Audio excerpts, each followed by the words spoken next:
ایان کیا ہوا ہے مہر کو؟ وہ اس کے پاس بیٹھتا بے بسی سے ہاتھ پکڑتا بولا۔ ارسل میں نے اسے سب کچھ بتا دیا۔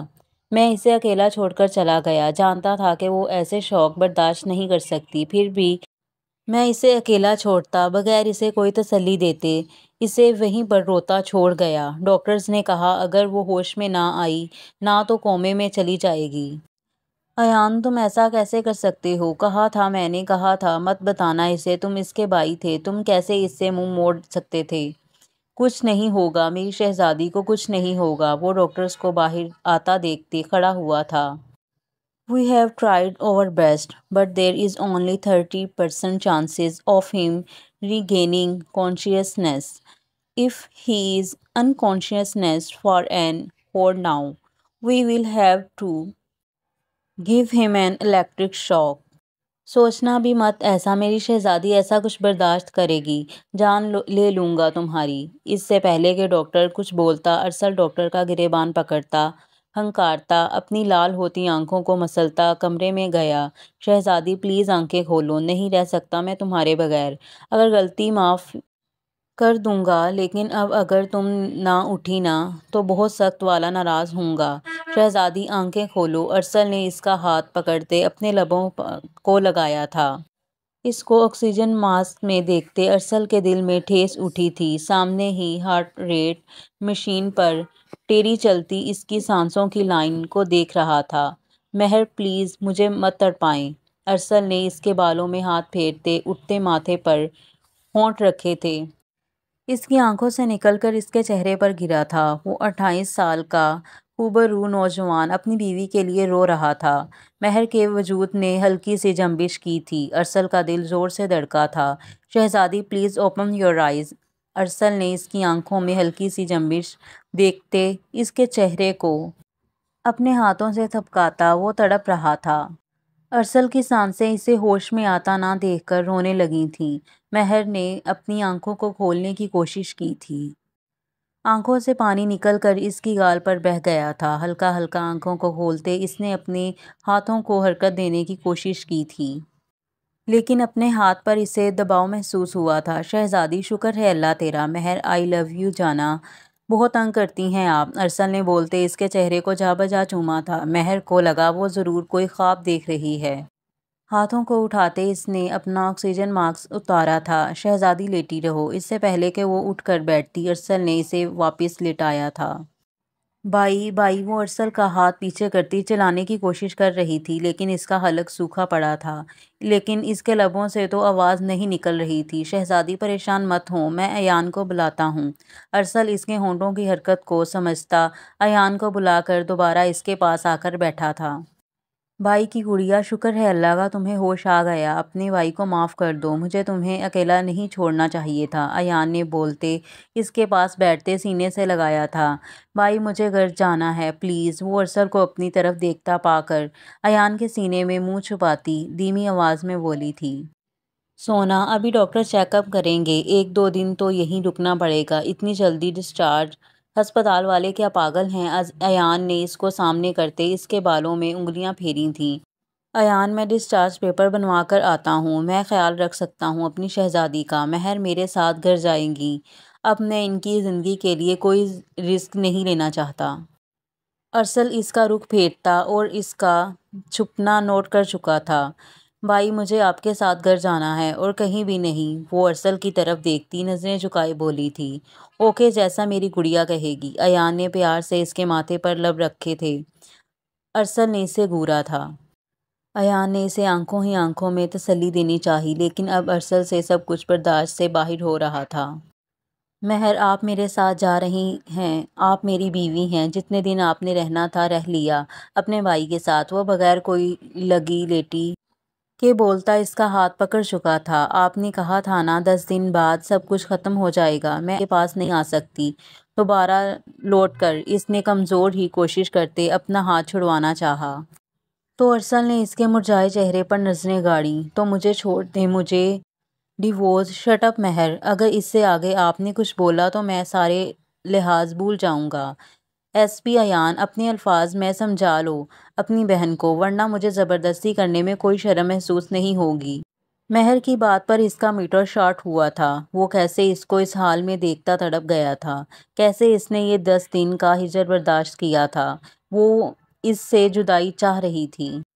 بھائی میں نہیں جاؤں گی، بھائی میں کیسے ان سے نظریں ملاؤں گی، میں گنہگار ہوں ان کی، میں ساری زندگی ایسے رہ لوں گی، میں آپ کے ساتھ رہ لوں گی لیکن میں نہیں جاؤں گی۔ ایان کے سینے سے لگتے وہ ہلکاتی بولی، روئے جا رہی تھی۔ چندا وہ آپ سے بہت پیار کرتا ہے، مانا کہ آپ سے غلطی ہوئی ہے لیکن آپ ایک بار معافی مانگنے پر وہ اپنی جان بھی قربان کر دے گا۔ وہ بہت پیار کرتا ہے تم سے، پتہ ہے تمہاری ایسی کنڈیشن کا سنتے کیسے پاگل ہو رہا تھا۔ ایان اسے منانے کی ہر طرح کی کوشش کر رہا تھا۔ نہیں بھائی، ان سے نظریں نہیں ملا پاؤں گی، یہ غلطی معافی کے قابل نہیں ہے۔ یہ گناہ ہے، میں نے اپنے شوہر پر بہتان لگایا ہے، اگر مجھے وہ کوئی سزا بھی دے گا نا تو وہ بھی اس گناہ کے لیے کم ہوگی، اور تو میرا ساتھ میری غربت کو اپنے لیے سزا ہی سمجھے۔ مہر اس سے پہلے کہ وہ کچھ اور بولتی ارسل اس کے قریب آتا بولا تھا، مجھے یہ سزا قبول نہیں ہے۔ وہ روتے ہوئے ایان کو دیکھتے بولی تھی، جو ان دونوں کے درمیان جان بوجھ کر خاموش تماشائی بنا ہوا تھا۔ اسے معلوم تھا اگر اب وہ بولا تو شاید دونوں کو ایک نہیں کر سکے گا۔ اسے اپنی بہن کے ساتھ ساتھ اپنے دوست کی خوشیاں بھی عزیز تھیں، اس لیے اس نے ارسل کو نہیں ٹوکا تھا۔ لیکن یہ تو سزا تجویز کرنے والے پر ڈیپینڈ کرتا ہے کہ وہ اپنے مجرم کو کون سی سزا سناتا ہے، اور آپ کی سزا یہی ہے۔ وہ بولتا اسے اپنے بازوؤں میں اٹھا چکا تھا۔ آ جاؤ یار، اب تمہیں میں اپنی باہوں میں نہیں اٹھا سکتا۔ وہ ایان کو وہیں پہ جمے دیکھتے پلٹا بولا تھا۔ مہر نے شرم سے گھبراتے اس کی بے باکی پر اس کے سینے میں ہی پناہ لی تھی۔ وہ کروٹیں بدلتی سونے کی کوشش کر رہی تھی۔ نین تو اس کو حق کیے کب سے نیند کی وادیوں میں اتر چکی تھی، لیکن اس کی آنکھوں سے نیند تو جیسے روٹھ گئی تھی۔ اذلان کی بے رخی کا سوچتے اور دل میں اپنے اتنے دن ناراض رہنے پر خود کو ملامت کرتی، وہ کروٹ پر کروٹ لے رہی تھی۔ ہنی اس نے جیسے ہی آنکھیں بند کی اسے اپنے کان کے قریب سرگوشی سنائی دی۔ زی، وہ دھیمے سے بولی تھی، دل کے دھڑکنے کی آواز اسے اپنے کانوں میں سنائی دی تھی۔ اس نے اٹھ کر بیٹھتے ارد گرد دیکھتے بے بس متلاشی نظروں سے اس سنگ دل کو ڈھونڈنا چاہا تھا جو اس کے دل میں محبت کے دیپ جلائے اس سے دور چلا گیا تھا، لیکن جسے وہ آج ڈھونڈ رہی تھی وہ تو اس سے بہت دور چلا گیا تھا۔ وہ اس کی قربت کے لیے تڑپ رہی تھی، لیکن وہ تو کہیں نہیں تھا۔ پری کو اپنی بے خودی پر رونا آ رہا تھا۔ کیوں وہ اس کی ایک جھلک کے لیے تڑپ رہی ہے؟ جب وہ قریب تھا تو وہ اپنی بے رخی دکھائے ہوئے تھی، اور جب وہ اتنا دور چلا گیا ہے تو اس کی دور ہونے سے اس کی جان نکل رہی ہے۔ اس نے لبوں پر ہاتھ رکھتے اپنی ہچکی روکنی چاہی تھی، وہ ناکام ہوئی تھی۔ وہ ہچکیاں لیتی رو رہی تھی، اس کی آواز سننے کے لیے تڑپ رہی تھی۔ وہ اپنا کہا پورا کر چکا تھا۔ جیسے میں تڑپا ہوں ویسے ہی تم تڑپو گی۔ اذلان کے الفاظ یاد آتے اس نے اپنے کانوں پر ہاتھ رکھا تھا۔ ماما، وائی آر یو کرائنگ؟ ماما، آپ بابا کی وجہ سے رو رہی ہیں؟ نین کی آنکھ اس کی ہچکیوں کی آواز پر کھلی تھی۔ نہیں نین، آپ سو جائیں، اس نے بولتے جلدی سے اپنے آنسو پونچھے تھے۔ ماما، آپ کو بابا کی یاد آ رہی ہے تو آپ بابا سے بات کر لیں۔ نین نے اپنی طرف کا سائیڈ لیمپ آن کیا تھا اور موبائل اٹھاتے کیوٹ سی شکل بناتے پری کے سامنے کیا۔ نہیں نین، آپ کے بابا مجھ سے ناراض ہیں، وہ بات نہیں کریں گے۔ پری نے تھوک نکلا تھا۔ ماما آپ کال کریں، پہلے میں بات کروں گی، بابا آپ سے ضرور بات کریں گے۔ نین نے واٹس ایپ کھولتے اذلان کو کال ملائی تھی۔ پاکستان میں رات کے 2 بجے تھے، لیکن ترکی اور پاکستان کی ٹائمنگ میں 2 گھنٹوں کا فرق تھا۔ ترکی میں 12 بجے تھے۔ اذلان جو ابھی 1 گھنٹہ پہلے ہی آفس سے گھر لوٹا تھا، اس پری پیکر کو یاد کرتے سگریٹ پر سگریٹ پھونک رہا تھا۔ دل ایک بار بات کرنے کو تڑپ رہا تھا، لیکن اپنی ناراضگی کا سوچتے موبائل پر نین کی اور اس کی پک دیکھتے ایک ایک نقوش کو حفظ کرتا دل میں اتار رہا تھا۔ ہنی، آئی لو یو جانا، کیوں مجھے اتنا یاد آتی ہو؟ وہ اس کی تصویر پر لب رکھتا بولا تھا، جب ہی اس کا موبائل رنگ ہوا۔ ہنی کالنگ دیکھتے اس نے بغیر کوئی لمحے ضائع کیے کال پک کی۔ بابا، نین غصے سے چیخی تھی۔ نین، ایوری تھنگ از اوکے؟ ماما ٹھیک ہیں؟ اذلان نے اس ٹائم کال کرنے پر اسے پریشانی سے پوچھا۔ کچھ بھی ٹھیک نہیں ہے بابا، میں نے بولا تھا نا کہ ماما سے ناراض ہو کر مت جائیں، دیکھیں اب ماما رو رہی ہیں، یہ سب آپ کی وجہ سے ہے۔ کریں ماما سے بات، وہ ہاتھ اٹھاتی بولتی، کیمرہ پری کی طرف کرتی بولی، honey what happened my baby please don't crying. اسے دیکھتے پری کے رونے میں روانگی آئی تھی، وہ تو اس کی آنکھوں کو دیکھتے تڑپا تھا۔ نین ماما کو موبائل دیں۔ نین پری کو موبائل دیتی اس کے کندھے سے ٹیک لگاتی لیٹی تھی۔ ہنی پلیز ڈونٹ کرائنگ، کیا ہوا ہے؟ اذلان اس کی لال ہوتی آنکھوں کو دیکھتا پریشان ہوا تھا، جو پچھلے 2 گھنٹوں سے رونے کی وجہ سے سوج چکی تھیں۔ آپ مجھ سے ناراض ہیں اور مجھے آپ کے بغیر نیند بھی نہیں آ رہی، وہ اپنے آنسو صاف کرتی بولی تھی۔ نہیں ہوں ناراض میں اپنی وش سے، اور کیوں نیند نہیں آ رہی میری ہنی کو؟ اذلان نے اس کو اس طرح کانپتا دیکھتے پیار سے بات کرنا ہی ضروری سمجھا۔ مجھے آپ کو حق کر کے سونا ہے زی، پلیز واپس آ جائیں نا۔ وہ تکیہ سیدھا کرتی نیچے کو ہوتی لیٹی تھی۔ کہیں میری ہنی کو پیار تو نہیں ہو گیا؟ زی نے اس کے اتنا کیوٹ منہ بنانے پر مسکراہٹ دبائی تھی۔ نہیں، وہ جلدی سے نظریں چراتی بولی تھی۔ ہنی جب آپ جھوٹ بولتی ہیں نا تو ایسے ہی نظریں چراتی ہیں، مجھے پتا ہے۔ اب میری ہنی ایسے ہی فون پر تو پیار کا اظہار نہیں کرے گی، تو کوئی نہ، میں ویٹ کر لیتا ہوں۔ اذلان نے بالوں میں ہاتھ پھیرتے اس کے چہرے پر آتے جاتے رنگوں کو دیکھا۔ زی نہیں ہے مجھے آپ سے پیار، وہ آنکھیں بند کرتی دھڑکتے دل سے چلائی۔ اچھا تو پیار نہیں تو پھر عشق ہوگا۔ زی آپ مجھے تنگ کر رہے ہیں۔ پری نے فرنٹ کیمرے پر اپنی فنگر رکھی تھی۔ ہنی فنگر ہٹاؤ، وہ قہقہ لگاتا بولا، آپ تنگ کرتے ہیں مجھے۔ اس نے ہونٹ نکالے تھے، وش میں کیسے تمہیں اتنی دور سے تنگ کر سکتا ہوں؟ اذلان نے آنکھ بلند کی تھی۔ اذلان، وہ اس کی بے باک بات پر سے لائی، جی جان اذلان۔ اذلان نے سیدھے ہوتے لیٹتے اس کے چہرے پر شرم کے رنگ دیکھتے دل میں اتارا تھا۔ آپ کب واپس آئیں گے زی؟ اس نے نظریں جھکائے پوچھا۔ کب میری ہنی مجھ سے کہے گی؟ وہ رکا۔ کیا؟ اس نے دھڑکتے دل سے پوچھا۔ اذلان شاہ، تم میری ہر سانس کے لیے لازمی ہو گئے ہو، تمہارے بغیر نہیں رہ سکتی۔ یو سیز یو لو می، وہ گمبھیر لہجے میں بولا۔ آئی، اس نے بولنا چاہا لیکن اس کے حلق سے اس سے آگے کچھ بھی بولا نہ گیا۔ جب آپ آئیں گے تو پھر بولوں گی، وہ جلدی سے بولی۔ سوچ لو، ابھی تو اتنی دور ہوں، یہ حال ہے، جب میری غربت میں بولنا پڑا تو کیا بول پاؤ گی؟ زی اس کے لبوں سے بے اختیار نکلا تھا۔ کچھ بولوں؟ اس نے نین کے ہاتھ کو لبوں سے لگایا۔ بولو، تمہاری آواز ہی تو سننے کے لیے اتنا تڑپا ہوں۔ زی، آپ کے بغیر میرا دل نہیں لگتا، اب ایسا لگتا ہے میرے دل کی ساری رونقیں آپ سے وابستہ ہو گئی ہیں، ہر پل آپ کو سوچتی رہتی ہوں، بہت یاد آتی ہے آپ کی۔ زی، سب کچھ ملتا ہے آپ کے بغیر لیکن سکون نہیں ملتا۔ کیوں زی؟ کیا آپ میرے لیے اتنے ضروری ہو گئے ہیں؟ اس نے اپنے دل کا حال بیان کیا تھا۔ ہنی، کیا اس کا جواب بھی میں دوں گا؟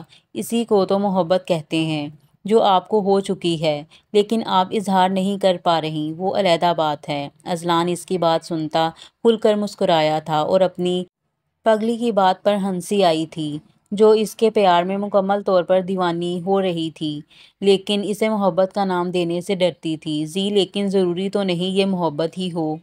وہ اتنی جلدی محبت ہونے پر یقین نہیں رکھتی تھی، لیکن شاید وہ نہیں جانتی تھی کہ اذلان شاہ نے اس کی ایک جھلک دیکھنے پر ہی اپنی محرم بنا لیا تھا۔ تو ٹھیک ہے، جس سے محبت نہ ہو، نہ ہم اس کے بغیر رہنے میں ہمیں کوئی پریشانی نہیں ہوتی۔ تو تمہیں جب محبت نہیں تو تم میرے بغیر رہ سکتی ہو؟ نہیں زی، میں اس بات سے لا علم ہوں کہ محبت کیا ہے، نہیں معلوم کیسے معیار ہیں، کیا واجبات ہیں اور کون سے فرائض ہیں، مگر میرا من کرتا ہے میں ہمیشہ آپ کے ساتھ رہوں، آپ کی بہترین ساتھی بن کر۔ آپ کی آنکھوں میں منظر دھندلانے لگیں تو اپنی بصارت آپ کو پیش کر دوں، آواز لرزنے لگے تو اپنا لہجہ آپ کے حوالے کر دوں، سورج کی تپش بڑھنے لگے تو کسی مانوس بادل کا سایہ آپ کو ہمسفر کر دوں، آپ کے زخم پر اپنی تمام تر مسحائی لٹا دوں۔ اس کے اتنے پیار اظہار پر اذلان کا دل دھڑکا تھا، اسے کہاں یقین آ رہا تھا ہر وقت شرارتوں میں گم رہنے والی لڑکی کیا اتنی گہری باتیں بھی کر سکتی ہے۔ ہنی، یو نو، اس کے بعد مجھے کسی تمہارے اظہار کی ضرورت نہیں رہی، دل خوش کر دیا، آئی لو یو۔ وہ اس کے گڑوں کو دیکھتا دل پر ہاتھ رکھ گیا۔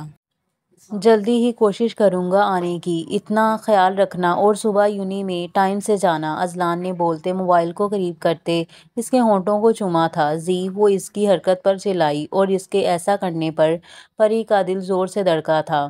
کیا ہے یار؟ میں نے تو اپنی موبائل کی اسکرین پر کس کی ہے، اگر جیلس ہو رہی ہو تو تمہیں بھی۔ مجھے نہیں کرنی بات، آپ ہر بات مجھے ناراض کر دیتے ہیں۔ اسے منہ بناتے شرم سے لال ہوتے گالوں پر ہاتھ رکھا۔ اچھا سنو، وہ مسکراتا ہوا بولا۔ جی فرمائیں۔ وہ اس کو مسکراتا دیکھتے اپنی نیلی آنکھوں سے گھورتی مسکرائی۔ سنو اے قرارِ جاں، میرے پاس کبھی کوئی اتنی قیمتی چیز، اتنی نایاب چیز اور اتنی خاص چیز تھی ہی نہیں جسے تمہیں تشبیہ دوں۔ تم بس خود میں اکلوتی ہو، بہت قیمتی، بہت نایاب، بہت خاص ہو۔ تم میرے لیے لو یو میری جان۔ وہ بولتا کال کاٹ گیا۔ پری نے اس کے الفاظ کی گہرائیوں کو محسوس کرتے آنکھیں موندی تھیں۔ نین کو زور سے ہگ کرتی وہ اپنے سینے سے لگا گئی۔ ابھی وہ ویسے ہی لیٹا تھا کہ وش کے خیالوں میں کھویا تھا جب پھر سے اس کا موبائل رنگ ہوا۔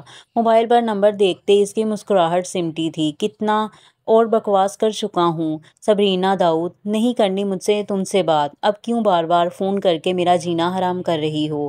اذلان پلیز، میں مر رہی ہوں، اذلان مجھے معاف کر دو، مجھ سے ایک بار مل لو میری بیٹی، وہ منت بھرے لہجے میں بولی۔ ہسپتال کے اسٹریچر پر لیٹی گڑ گڑا رہی تھی۔